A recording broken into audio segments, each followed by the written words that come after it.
Hello everyone, in this video we are going to see 10 sum achieve maths, relations and functions, introduction. First introduction la nama chapter oda name meaning enna paakalam. Name meaning first purinjikom. First let us see functions. When do we say something as functions? எப்போ நம்ம ஒரு விஷயத்தை functions ன்னு சொல்லுவோம்னா when it is a non-empty set. Non-empty means அந்த set வந்து எம்டியா இருக்கக்கூடாது. So there should be some elements inside. ஒன்னோ இல்ல அதுக்கு மேலே one or more element அங்க present ஆயிருக்கணும். அப்பதான் இது வந்து ஒரு functions ன்னு சொல்லுவோம். A function is a non-empty set. Non-empty set அப்படின்ட்டு உங்களுக்கு டெஃபினிஷன் கொடுத்திருப்பாங்க. So non-empty setனா there should be something inside the functions.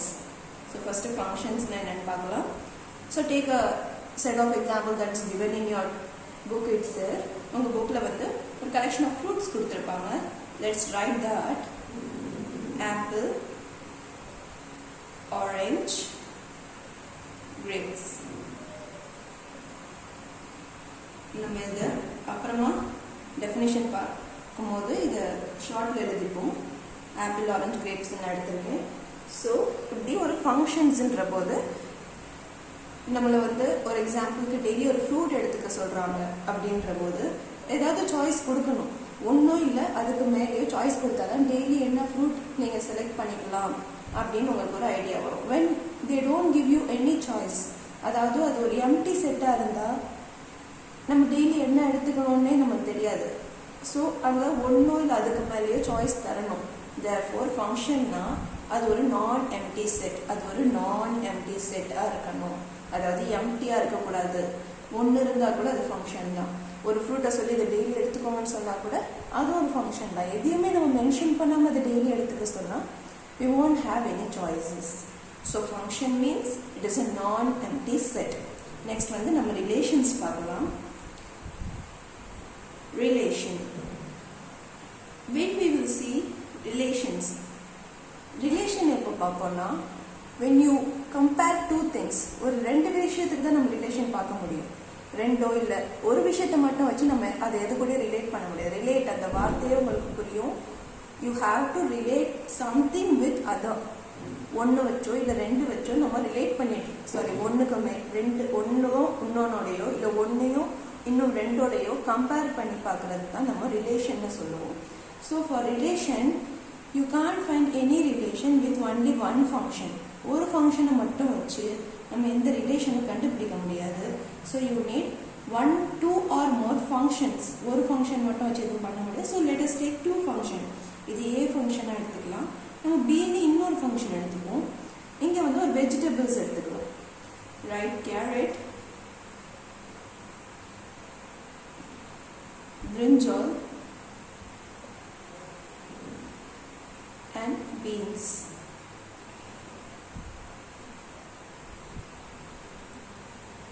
இப்போ இந்த மாதிரி நம்ம இதுக்கு ஒரு ஷார்ட் ஃபார்ம் எழுதினா கேரட், brinjal, beans இப்படி எழுதிடலாம். இப்போ வந்து நம்ம இதுக்கு ரிலேஷன் பார்க்கணும். இப்போ உங்களை வந்து ஃபர்ஸ்ட் சொன்ன மாதிரி டெய்லி ஒரு ஃப்ரூட் ஆர் வெஜ் எடுத்துக்க சொல்றாங்க. ஃப்ரூட் ஆர் வெஜிடபிள் அப்படி சொல்லும் போது நம்ம எதுல இருந்து எது வேணா கம்பேர் பண்ணிக்கலாம். ஆப்பிள் கூட இது மூணையும் சேர்க்கலாம், ஆரஞ்சு கூடயே இது மூணையும் சேர்க்கலாம், கிரேப் கூடயும் இது மூணையும் சேர்க்கலாம். So you will have many choices. ரிலேஷன்னா ரெண்டையும் கம்பேர் பண்ணும்போது தான் உங்களுக்கு ரிலேஷன் அப்படின்னு ஒன்று கிடைக்கும். இதை கம்பேர் பண்ணி உங்கள் சாய்ஸ் இப்போ உங்களுக்கு சும்மா சொல்லும் போது உங்களுக்கு விருப்பப்படுறது நீங்கள் எடுத்துப்பீங்க. You will take apple and carrot or orange and carrot இல்லைன்னா கிரேப் அண்ட் கேரட். இந்த மாதிரி மூணையுமே கேரட்டோட கம்பேர் பண்ணி எழுதுவீங்க. மூணையுமே பிரிஞ்சாலோட சேர்த்து எழுதுவீங்க. மூணில் ஒவ்வொன்றையும் பீன்ஸோட சேர்த்து எழுதுவீங்க. ஸோ இந்த மாதிரி ரெண்டே ரிலேட் பண்ணி எழுதுறது தான் relation. Function is a nonempty set. So அந்த செட்குள்ள ஏதாவது எலிமெண்ட்ஸ் இருக்கணும். And relation means you will see relation only when that given 2 or more functions. ரெண்டும் மூணு கொடுத்தனால நம்ம அதுக்கு ரிலேஷன் பார்ப்போம்.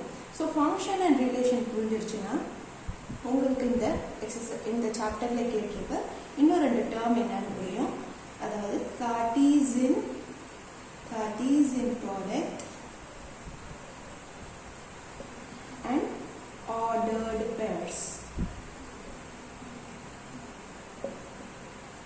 Cartesian product. Find Cartesian product of A cross B. இல்லனா B cross A அப்படின்னு கொடுத்தா ஃபர்ஸ்ட் நம்ம A வை ஃபர்ஸ்ட் எழுதிட்டு B ஐ அடுத்து எழுதிட்டு இதுக்கு கார்ட்டீசியன் ப்ராடக்ட் நம்ம எழுதணும். நம்ம இந்த ரிலேஷன் எழுதுன மாதிரி. ஸோ ஃபர்ஸ்ட் A எலிமெண்ட்டை ஃபர்ஸ்ட் வச்சுட்டு அப்புறம் அது B எலிமெண்ட்டோட கம்பேர் பண்ணணும். B cross Aனா B எலிமெண்ட்டை ஃபர்ஸ்ட் வச்சுட்டு அது A எலிமெண்ட்டோட கம்பேர் பண்ணணும். So A cross B, B cross Aன்னு கேட்டாங்கன்னா ஃபர்ஸ்ட் A cross B, Aவோட Bயை கம்பேர் பண்ணி எழுதணும். Aல இருக்கிற ஒரு எலிமெண்ட் எடுத்து அது Bல இருக்கிற எல்லா எலிமெண்ட்டோடையும் கம்பேர் பண்ணி எழுதுவோம். அதாவது apple and carrot, orange and carrot, grapes and carrot. Next வந்து brinjal சேர்த்துப்போம். apple and brinjal, orange and brinjal, grapes and brinjal. Next beans எடுத்துக்கிட்டா apple and beans, orange and beans, grape and beans. So Cartesian product A cross B கேட்டாங்கன்னா first Aல இருக்கிறதுலாம் left சைடில் இருக்கணும். அதாவது left coordinate இப்படி ஒரு set கொடுத்து அதில் லெஃப்டில் ஒன்றும் ரைட்டில் ஒன்றும் இருந்தால் இது லெஃப்ட் கோஆர்டினேட், இது ரைட் கோஆர்டினேட் அப்படின்னு சொல்லுவாங்க. இது அதாவது எக்ஸ் ஒய், ஏன்னா நம்ம எக்ஸ் ஒய்ன்றது கிராஃபில் தான் நிறைய பார்ப்போம். ஸோ இதை வந்து எக்ஸ் கோஆர்டினேட், இல்லை y coordinate, left coordinate, right coordinate, first coordinate, second coordinate அப்படின்னு சொல்லுவாங்க. ஸோ ஃபஸ்ட்டு உங்களுக்கு கார்ட்டீசியன் ப்ராடக்டில் என்ன கேட்டிருக்காங்க, ஃபர்ஸ்ட் ஏ மென்ஷன் பண்ணியிருந்தா ஏ எலிமெண்ட்னா ஏல இருக்கிற எலிமெண்ட்ஸ்லாம் லெஃப்ட் சைடில் இருக்கணும். கிராஸ் என்ன கொடுத்துருக்காங்களோ அந்த எலிமெண்ட்லாம் ரைட் சைடில் இருக்கணும். அப்போ பி கிராஸ் ஏன்னு கொடுத்தா நீங்கள் கேரட்டை ஃபர்ஸ்ட் எழுதிட்டு ஆப்பிள் செகண்ட் எழுதுவீங்க. ஸோ இது ஒரு ஜஸ்ட் ஃபார் அண்டர்ஸ்டாண்டிங் டேர்முக்காக. Next we will move to ordered pair. இதுதான் கார்ட்டீசியன் ப்ராடக்ட். இதில் நம்ம ரெண்டாக சேர்த்து எழுதுறோம்ல, அதுக்கு பேர் தான் ஆர்டர்ட் பேர்ஸ். ஆர்டர்ட் ஒரு ஆர்டராக வர பேர்ஸ், பேர்ஸ்னால் ரெண்டு.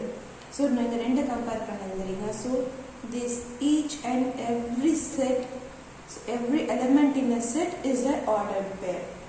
Ordered pair na நீங்க ஒரு இப்படி ரெண்டு சேர்த்து எழுதுறது தான் ordered pair. அப்போ நம்ம ரிலேஷனை ரெண்டோ இல்லை ரெண்டுக்கு மேலேயோ இருந்தால் தான் நம்ம ரிலேஷன் பார்க்க முடியும்னு சொல்லியிருக்கோம். இப்போ நான் சீனு இந்த வெஜ் ஃப்ரூட் வெஜ் மாதிரி சீனு நான் ஏதாவது ரா ஐட்டம் எடுத்துக்கணும். அதாவது ஒரு எக்ஸாம்பிளுக்கு தான் ஒரு ரா ஐட்டம் ரைஸ் வீட் அப்படின்னு எடுத்துக்கணும். அப்போ ரிலேஷன் வந்து நம்ம மூணு விஷயத்துக்கு பார்ப்போம். கார்ட்டீசியன் ப்ராடக்ட் மூணு விஷயத்துக்கு இன்டூ கிராஸ் சி அப்படி மூணு விஷயத்துக்கு பார்க்க வேண்டியது வரும். அப்போது மூணு விஷயத்துக்கு நம்ம எழுதும் போது அதை ஆர்டர் ட்ரிப்ளெட்ஸ் அப்படின்னு சொல்லுவாங்க. Because we are comparing three things, apple, carrot, rice. நம்ம இது ரைஸ்ன்னு எடுத்துக்கோம். ஸோ ரைஸ் அதை ஆறுன்னு எடுத்துக்கிட்டோம்னா இப்போ நம்ம மூணு விஷயத்தை கம்பேர் பண்ணுறோம். ஸோ இதை வந்து ஆர்டர் ட்ரிப்ளெட் அப்படின்னு சொல்லுவாங்க. இந்த டேர்ம் உங்களுக்கு இப்போ கேட்க போகிறது இல்லை, ஜஸ்ட் ஃபார் அண்டர்ஸ்டாண்டிங் சேக் நான் இதை சொல்கிறேன். So that you will understand this, you won't forget this. Ordered பேர்னா என்னன்னு மறக்க மாட்டீங்க. Pair means you are going to compare two things. ட்ரிப்ளெட்னா த்ரீ திங்ஸை கம்பேர் பண்ணுவீங்க. ஸோ இதை வச்சு உங்களுக்கு இது ஞாபகம் இருக்கும். நெக்ஸ்ட் நம்ம வந்து ஒரு சில மேத்தமெட்டிக்கல் டேர்ம் ரீகால் பண்ண வேண்டிய மேத்தமெட்டிக்கல் டேர்ம்ஸ்லாம் என்ன இருக்குன்னு பார்க்கலாம். நெக்ஸ்ட் வந்து ஒரு சில மேத்தமெட்டிக்கல் டேர்ம்ஸ் நமக்கு ஆல்ரெடி பிஃபோர் கிளாஸில் படிச்சிருப்பீங்க லாஸ்ட் கிளாஸில். ஸோ அது சின்ன ரீகால். First union. யூனியன்னா இந்த சிம்பிளில் வரும். யூனியன் எதை சொல்லுவோம்? இன்டர்செக்ஷன்.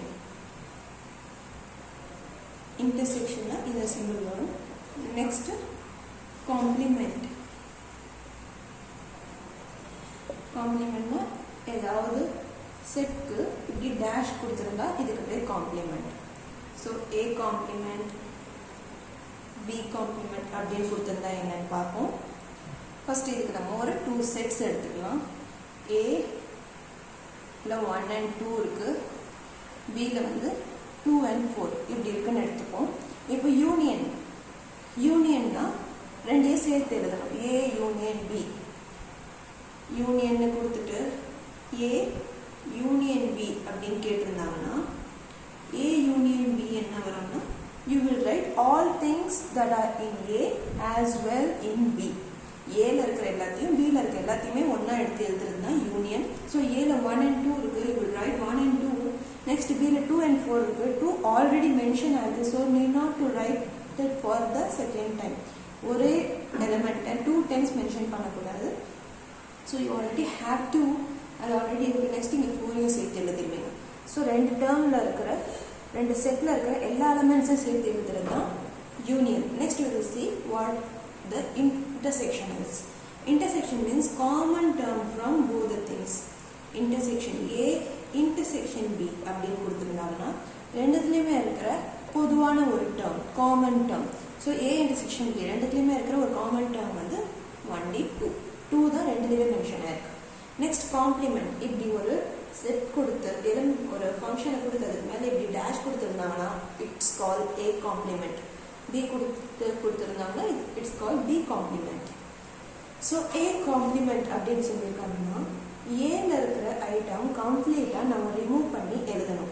எதுலேருந்து ரிமூவ் பண்ணணும்னா யூலேருந்து, அதாவது யூனியன்லேருந்து ஏவை அப்படியே ரிமூவ் பண்ணி எழுதணும். What are things you have in A?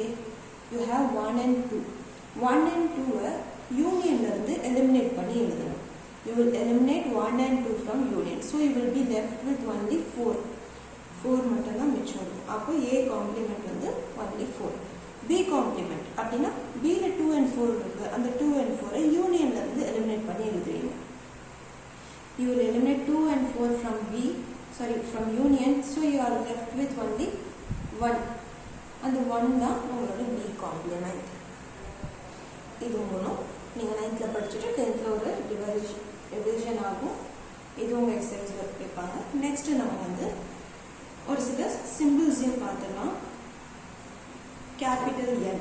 Capital N கொடுத்ததுனால it is called natural numbers.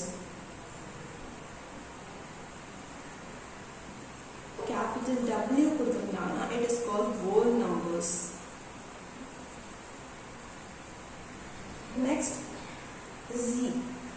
Z கொடுத்ததுனால it's called integers. Next வந்து Q அப்படின்னு கொடுத்ததுனால it's called rational numbers. Q rational numbers. Next R கொடுத்ததுனால it's called real numbers. So உங்களுக்கு ஏதாவது A is an element that is contained in or present in N அப்படின்னு கொடுத்ததுனால உடனே நமக்கு நேச்சுரல் நம்பர்லாம் என்னன்னு தெரியணும். Wன்னு கொடுத்துருந்தாங்கன்னா உடனே ஹோல் நம்பர்லாம் என்னன்னு தெரியணும். Z கொடுத்துருந்தாங்கன்னா contained in Z, contained in R அப்படின்னு கொடுத்ததுனால உடனே நமக்கு அதெல்லாம் என்னன்னு தெரியணும். So அந்த பர்பஸ்க்காக natural number means it will start from 1, 2, 3 up to infinite number of terms. These are natural numbers. Next, whole number. Whole number means it will start from 0, 1, 2, 3. இப்படியே போய் to infinite number of terms. அப்படி இருந்தா it is called whole number. So natural number will start from 1. Whole number will start from 0. Next, integer. Integer எப்படி இருக்கும்னா plus minusல infinite number of terms போகும். So -2, -1, 0, 1, 2 இப்படி எடுத்துக்கலாம். So it has both positive and negative along with 0. அதான் integer. Positivelyயும் to infinite number of terms, negativelyயும் to infinite number of terms போகிறது தான் integers. Next வந்து rational numbers. Rational number என்னன்னா it is a fraction. அதாவது ஒரு numerator and denominator இருக்கிற மாதிரி ஒரு ரெண்டு நம்பர் மேலேயும் கீழே டிவிஷன் மாடலில் கொடுத்தா அதுக்கு பேர் ஃப்ராக்ஷன். அந்த ஃப்ராக்ஷன் மாடலில் இருக்க நம்பரை நம்ம ரேஷனல் நம்பர்ஸ்ன்னு சொல்லுவோம். ஸோ இந்த நம்பருக்கு என்ன ஆன்சர் என்ன கிடைக்கலாம்? ஸோ இது ஃபஸ்ட்டு இந்த செட் எக்ஸ்பிளைன் பண்ணிடுறேன். P divided by Q, whereas P and Q can be present in Z. இப்போ இங்கே ஜீன் கொடுத்தோன்னா அது Z இன்டீஜர்னு நமக்கு ஆட்டோமேட்டிக்காக புரியணும். So P and Q should be present in Z as well. Q cannot be equal to 0. இதுதான் rational நம்பரோட explanation. அது ஒரு Q by P by Q formula இருக்கணும். அதாவது ஒரு டிவிஷன் ஃபார்மேட்டில் ஒரு நியூமரேட்டர் டினாமினேட்டர் ஃபார்மேட்டில் இருக்கணும். And both the numbers can be in integers, அதாவது மைனஸும் இருக்கலாம் ப்ளஸும் இருக்கலாம் என்ன வேணா இருக்கலாம். And the denominator part cannot be equal to 0. ஏன்னா இப்போது 0 அப்போ Pக்கு 0 இருக்கலாமா அப்படின்னு கேட்டால் P இருக்கலாம். P வந்து 0, அதாவது நியூமரேட்டர் டேர்ம் 0 இருக்கலாம். டினாமினேட்டர் என்ன வேணால் போடலாம். 0 டிவைடட் பை எனிதிங், 1 இருக்கட்டும், 2 இருக்கட்டும், 3 இருக்கட்டும், 0 divided by anything will give you the answer infinity. So இதுவும் இன்ஃபினிட்டி வரையும் முடியுது, இதுவும் இன்ஃபினிட்டி வரையும் முடியுது, இங்கேயும் இன்ஃபினிட்டி, இங்கேயும் மைனஸ் இன்ஃபினிட்டி. ஸோ இது இப்படி முடிகிற போது your numerator part can be 0. ஆனால் ஒரு denominator part 0 இருக்க முடியாது. Any number divided by 0 will give you the answer 0. அதனால your denominator part cannot be 0 அப்படின்னு சொல்றாங்க. அப்புறம் ரேஷனல் நம்பர்ஸ் இன்னும் என்ன எக்ஸ்பிளனேஷன்னா, எந்த நம்பருக்குமே ஒரு ஆன்சர் கிடைச்சிடும். ஒரு 4/2னா you will get the answer 2. Suppose 4/3 அப்படின்னா you will get answer 1.333 எப்படின்ட்டு உங்களுக்கு கண்டினியூ ஆகிட்டே இருக்கும். ஸோ ஒரு ஃபைனல் ஆன்சரோ இல்லை இந்த மாதிரி ஒரு கண்டினியூட்டிவ் கொடுத்துட்டாலே it is called rational number. அப்போ இர்ரேஷனலாக என்ன இருக்கும்னு நினைக்கிறீங்க? அதாவது Q ரேஷனல்னா Q டேஷ்னா இர்ரேஷனல், அதாவது காம்ப்ளிமெண்ட்னா அந்த நம்பர் இருக்கவே கூடாது. ஃப்ரம் யூனியன் எல்லாமே காமன் எல்லாத்தையுமே சேர்த்து எழுதின இடத்துல இதோட காம்ப்ளிமெண்ட் இருக்கக்கூடாதுன்னா இந்த நம்பர் இருக்கக்கூடாது. அப்போ Q டேஷ்னா ரேஷனல் நம்பர் இருக்காது. ஸோ இதுக்கும் இருக்க என்ன வித்தியாசம்? ரேஷனலுக்கும் இர்ரேஷனலுக்கும் என்ன வித்தியாசம்னா, ரேஷனல் நம்பருக்கு ஒரு ஃபைனல் ஹோல் நம்பர் கிடைச்சிடும். So you will get one whole number. இல்லைன்னா இப்படி கண்டினியூ ஆகிட்டே இருக்குன்னு ஏதாவது கிடைச்சிடும். அதே வந்து நீங்கள் பை வேல்யூ எடுத்துக்கிட்டீங்கன்னா, பை வேல்யூ 22/7 இதை டிவைட் பண்ணிங்கன்னா உங்கள் ஆன்சர் வந்து போய்கிட்டே இருக்கும். It will never find an end. So இந்த ஆன்சர் வந்து நீங்கள் பார்த்துருப்பீங்க 3.147 எப்படின்ட்டு இது போயிட்டே இருக்கும்னு சொல்லுவாங்க. ஸோ இந்த மாதிரி போயிட்டே இருந்தால் ஒரு எண்ட் இல்லாமல் போயிட்டே இருக்கும்போது இது irrational அப்படின்னு சொல்லுவாங்க. So the value of √2 find out பண்ணி பாருங்கள், வேல்யூ ஆஃப் √3 ஃபைண்ட் அவுட் பண்ணி பாருங்கள். you will not get an answer. √4 இருந்தால் you will get an answer √2. அப்போ √4 வந்து ரேஷனலில் வந்துடும். √2 √3 வந்து irrational தான் இருக்கும். because you will not get a perfect answer. your answer will be going on. அதனால தான் இதை ரேஷனல் irrational சொல்லுவோம். நெக்ஸ்ட் ரியல் நம்பர்ஸில் வந்து it is a union of everything, Q and Q dash. அதாவது ரேஷனலாக இருக்கட்டும் irrational-ஆக இருக்கட்டும் எல்லாமே சேர்ந்தது தான் ரியல் நம்பர்.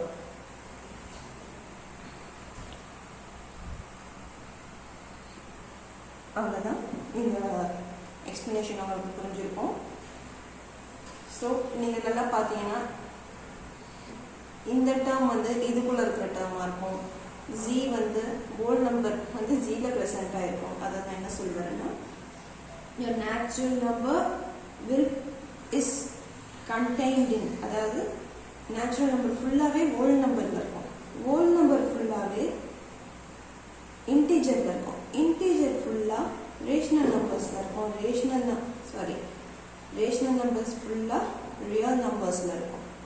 ஸோ இப்படி உங்களுக்கு பார்த்தா புரியும். ஏன்னா நேச்சுரல் நம்பர்ஸும் ஹோல் நம்பர்ஸும் கன்ஃபியூஸ் பண்ணுவாங்க, கன்ஃபியூஸ் ஆகுவீங்க. ஸோ அதுக்காக நேச்சுரல் நம்பர் எப்பவுமே ஹோல் நம்பருக்குள்ளே இருக்கும்.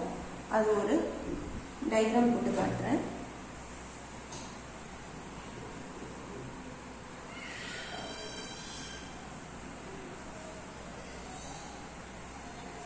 ஸோ ஃபர்ஸ்ட் பார்த்தீங்கன்னா ஒரு இதுக்குள்ளே நேச்சுரல் நம்பர்ஸ் இருக்குன்னா ஹோல் நம்பருக்குள்ளே நேச்சுரல் நம்பர்ஸ் கண்டிப்பாக இருக்கும்.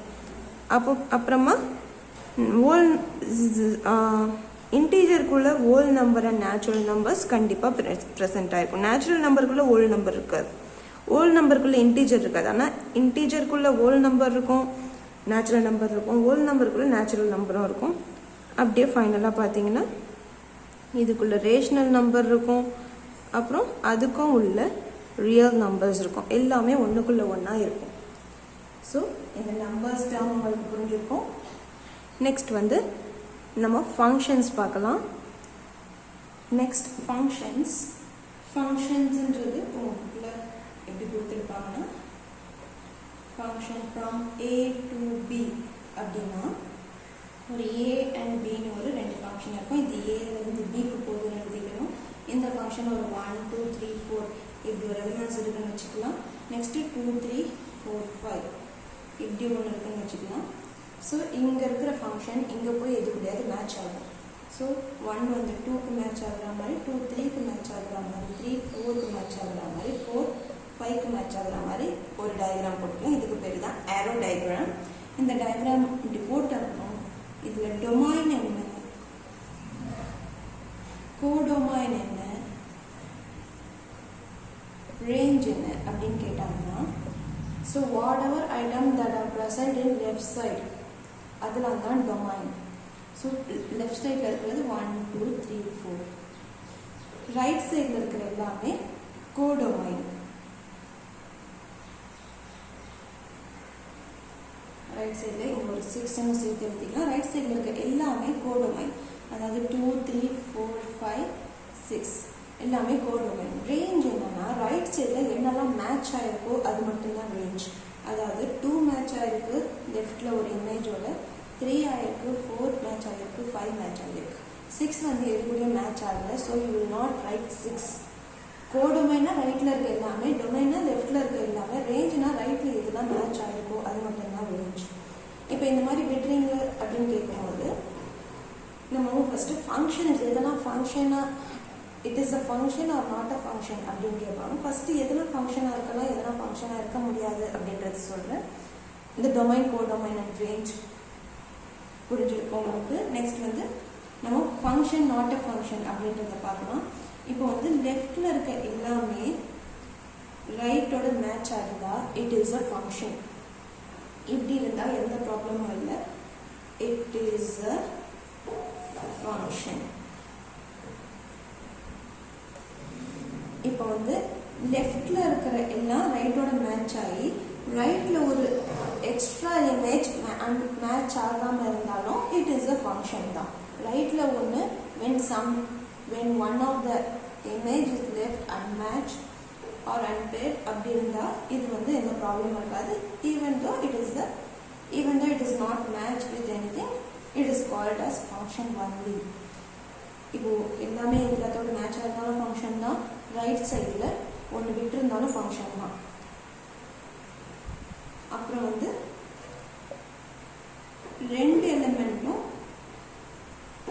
ஒரு எலிமெண்ட்டே மேட்ச் பண்ணியிருந்தாலும் அதுக்கு பேர் வந்து ஃபங்க்ஷன். இப்போ 5 4 5 ரெண்டுமே 5யோட மேட்ச் ஆயிருந்தாலும் இது வந்து ஃபங்க்ஷன் தான். இப்போ எதெல்லாம் நாட் அ ஃபங்க்ஷன் பார்க்கலாம். இப்போ ரெண்டு இமேஜ் வந்து ரைட் சைடில் ஒரு இமேஜுக்கு போகும்னு சொல்லியிருக்கேன். அந்த மாதிரி இருந்தாலும் இது ஃபங்க்ஷன் தான். இப்போ வந்து லெஃப்டில் ஏதாவது ஒன்று அன்மேட்சாக இருக்குன்னு வச்சுக்கோங்க. லெஃப்டில் 5 எது கூடயுமே மேட்ச் ஆகலைன்னா it is not a function. ஏன்னா லெஃப்ட் ஃபங்க்ஷன் எதுலேருந்து எதுக்கு போகுதோ அந்த ஐட்டம் வந்து லெஃப்டில் இருக்கிற ஐட்டம் எது கூட மேட்ச் ஆகாமல் இருக்க முடியாது. ஒன் ஆஃப் த ஒரு ஐட்டமோ இல்லை ஒன்றுக்கு மேலே ஒன்று கூட அங்கே மேட்ச் ஆகாமல் இருக்கக்கூடாது. அதுக்கு பேர் தான் ஃபங்க்ஷன் ஃப்ரம் ஏ. அது ஏலேருந்து ஆரம்பிக்குதுன்னா அது வந்து எது கூட மேட்ச் ஆகாமல் இருக்க முடியாது. இப்போ 5 எது கூடயுமே மேட்ச் ஆகலைன்னா it is not a function. அதுவே RHSல அதாவது பி ஃபங்க்ஷனில் வந்து ஏதாவது ஒன்று இது கூட மேட்ச் ஆகாமல் இருந்தால் ப்ராப்ளம் இல்லை. ஆனால் LHSல ஏதாவது ஒரு ஃபங்க்ஷன் ரைட் சைடில் மேட்ச் ஆகாமல் இருந்தால் it is not a function. அதே போல் ஒரு இந்த ஃபங்க்ஷனில் இருக்க ஒரு இமேஜே ரெண்டு இமேஜோட பேர் ஆகக்கூடாது. இங்கேருந்து 1 வந்து 2க்கு போகக்கூடாது, 1 2ஓட மேட்ச் ஆகக்கூடாது. அப்பயும் இது வந்து நாட் அ ஃபங்க்ஷன். அவ்வளோதான். நாட் அ ஃபங்க்ஷன்ன்றதுக்கு 2 தான். எதுவுமே அன்மேட்சாக இருக்கக்கூடாது, எதுக்குமே 2 இமேஜ் இருக்கக்கூடாது. அதுவே இந்த பக்கம் பார்த்தீங்கன்னா அன்மேட்சாக ஏதாவது இருக்கலாம், ப்ரீ இமேஜ், அதாவது இந்த இமேஜுக்கு நிறைய ப்ரீ இமேஜும் இருக்கலாம். ரைட் சைடில் இருந்தால் ப்ராப்ளம் இல்லை, அதே லெஃப்ட் சைடில் இருந்தால் it is not a function. அவ்வளோதான். நெக்ஸ்ட் டைப்ஸ் ஆஃப் ஃபங்க்ஷன் பார்க்கலாம்.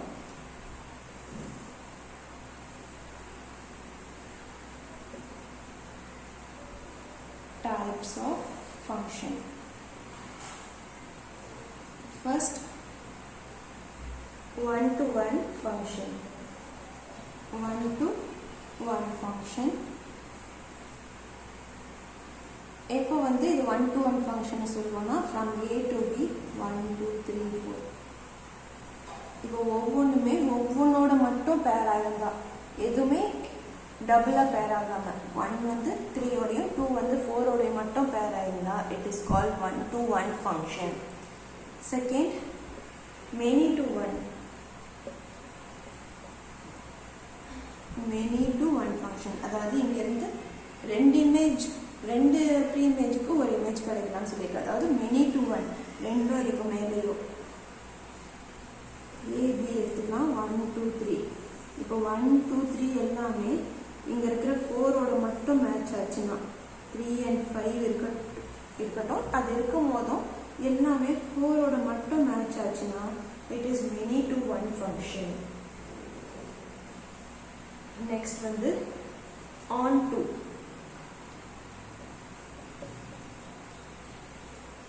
on to function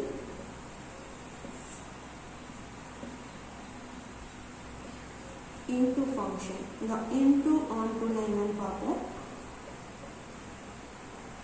on to function வந்து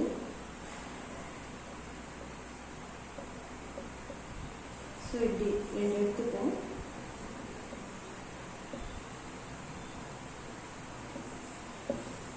இப்போ on to வந்து RHSல எந்த நம்பரையும் விட்டு வைக்கக்கூடாது. LHSல விட்டு வச்சா அது ஃபங்க்ஷனே கிடையாது.